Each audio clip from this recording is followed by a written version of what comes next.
साग और आलू की झटपट रेसिपी मैंने आप लोगों के साथ शेयर की है।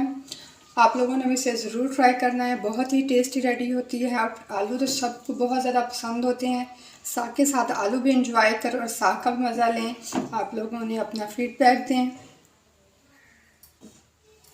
नाजरीन, वेलकम टू साइमन। लोगों के साथ में साग और आलू की रेसिपी शेयर करने के लिए जा रही हूँ। जैसा कि आप लोगों को नज़र आ रहा होगा, कढ़ाई के अंदर आधा कप मैंने घी का डाल दिया है। मैं घी का इस्तेमाल कर रही हूँ। इसको हम गरम कर लेंगे अच्छे से। गरम हो गया इसके अंदर अब डाल देंगे एक दरमियानी साइज की प्याज मैंने ली है। इसको मैंने बारीक बारीक काट लिया है। इसको हमने लाइट ब्राउन फ्राई करना है।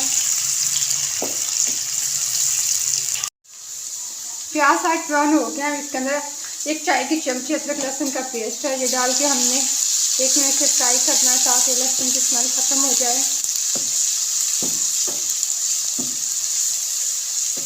आपने वीडियो को फुल वॉच करना है। आप लोगों को ये बहुत ही पसंद आएगी रेसिपी और ये बहुत ही मज़े की रेडी होती है। लहसुन को मैंने फ्राई कर लिया है। तो गैस अब मैं इसके अंदर आधा किलो जो मैंने आलू लिए हैं इनको मैंने बारीक बारीक काट लिया है। इसको प्याज के साथ हम 2 से 3 मिनट फ्राई करेंगे।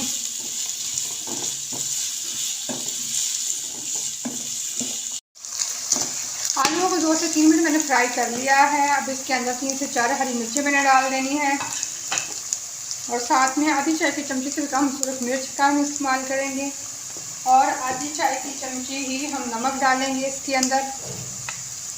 हम मसालों का इस्तेमाल क्यों कर रहे हैं, कम कर रहे हैं, तो मैं आपको आगे जाके बताऊंगी। तो हमें अच्छे से भून लेना है और इसका आधा कप पानी डाल के हमने लो आँच पे 10 मिनट के लिए हमने ढक के रख देना है ताकि आलू हमारे अच्छे से गल जाएं।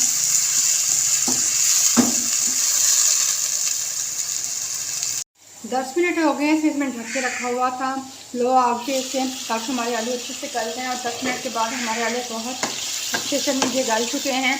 अब इसके अंदर हमने डालना है सरसों का साग। सरसों का साग हर घर में ही बनता है और बहुत ज़्यादा शौक से खाया जाता है। इसके अंदर मैंने मसाले इसीलिए कम डाले थे क्योंकि जब सरसों का साग में हर चीज़ डली हुई होती है, मेथी पालक मिर्ची हर चीज़ होती है, प्रॉपर जो पका हुआ है जैसे हम बनाते हैं घरों में, तो इसके अंदर इसकी मैंने आलू के अंदर मसाले कम शामिल किए थे। ये साग के अंदर हर चीज़ मौजूद है। इसको हमें इसके अंदर अच्छे से मिक्स कर देना है और लो आँच पे हमने 3 से 4 मिनट के लिए इसे दोबारा ढक के रख देना है ताकि साग और आलू अच्छे से यकजान हो जाएं। 2 मिनट ढकने के बाद मैंने इसका ढकना उठा दिया है। हमें इसे अच्छे से मिक्स कर लेना है और मैं इसको दोबारा हल्की आंच पे 5 मिनट के लिए ढक के रख दूँगी। इसके बाद हमारा साग बिल्कुल रेडी होगा और ये बहुत ही ज़बरदस्त रेसिपी, बहुत ही मज़े की बनती है। आप लोगों ने इसे ज़रूर ट्राई करना है। ये देखिए जी, हमारे आलू और साग की रेसिपी मुकम्मल रेडी हो गई है। मैंने साग की अलग से रेसिपी भी अपने चैनल पे शेयर की हुई है। जब मैं ये वीडियो अपलोड करूँगी तो उसका लिंक भी मैं साथ दे दूँगी। आप लोगों ने उस वीडियो को भी जाकर ज़रूर वॉच करना है और मेरे चैनल को सब्सक्राइब करें और साथ में बेल आइकन को भी दबाएँ ताकि मेरी वीडियोज़ के नोटिफिकेशन आप लोगों को मिलें और मुझे अपना फीडबैक दें। बहुत शुक्रिया।